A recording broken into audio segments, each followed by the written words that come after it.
C'est l'heure de la prière à Jakarta, capitale de l'Indonésie.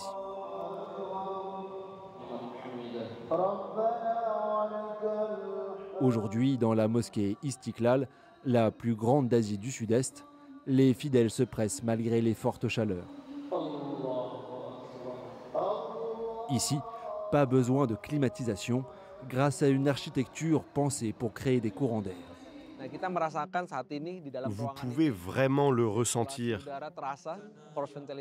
L'air circule très bien. Les gens sont à l'aise pour prier. Cet architecte rénove ce lieu de culte monumental. Il veut en faire une des mosquées les plus écologiques au monde. Un bâtiment aussi grand que celui-ci a besoin d'énormément d'énergie, surtout pour la climatisation. Vous pouvez facilement imaginer l'énorme gâchis d'énergie que cela représente. Réduire au maximum le gaspillage énergétique de la mosquée, une mission complexe. Aération du bâtiment, lampes basse consommation, traitement des eaux usées, mais surtout des panneaux solaires. La mosquée Istiklal a été la première du pays à installer un système photovoltaïque. Là, il est 11 heures, donc il fait vraiment chaud.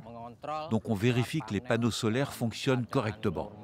Avec plus de 500 panneaux, cette installation fournit aujourd'hui plus de 30% de l'électricité du bâtiment. À terme, les autorités de la mosquée espèrent que les énergies renouvelables assurent 70% de leurs besoins énergétiques. Une mosquée verte qui doit servir d'exemple pour le reste du pays. Beaucoup de mosquées dans le pays s'inspirent de nos panneaux solaires. Nous leur apprenons comment les installer. Plus grand pays musulman au monde, l'Indonésie compte plus de 800 000 mosquées. Alors, les défenseurs de l'environnement s'appuient sur ces lieux de culte, comme ici à Yogyakarta, ancienne capitale de l'archipel. Cette jeune femme travaille pour une ONG. Elle a aidé cette petite mosquée de quartier à financer des panneaux solaires. C'est ici que nous avons nos 8 panneaux solaires. La plupart des Indonésiens sont climato-sceptiques. Quand on parle de problèmes climatiques, je pense qu'il faut revenir à nos racines, ce qui est proche de nous, la religion. Ici, l'écologie est au cœur de toutes les activités. Après l'école, les enfants y apprennent à lire le Coran, mais aussi à respecter l'environnement. Ici, c'est une véritable écomosquée. Ce livre apprend aux enfants qu'Allah nous demande de protéger la terre car c'est sa création. J'ai appris que les panneaux solaires absorbent le soleil pour produire de l'électricité. Après, on la stocke dans une batterie et on peut avoir de la lumière. Après l'école coranique, le soir tombe et la lumière s'allume grâce aux panneaux solaires. Pour l'imam de cette mosquée, protéger la nature est un devoir pour tout musulman. Nous, les musulmans, nous devons comprendre que notre religion, ce n'est pas seulement prier et jeûner. Sauvegarder l'environnement, c'est un commandement divin. Si vous jetez des ordures n'importe où, c'est un péché écologique. À Bali, la religion se met également au service de l'écologie. Cette île paradisiaque étouffe sous les déchets. 300 000 tonnes de plastique y sont jetées chaque année.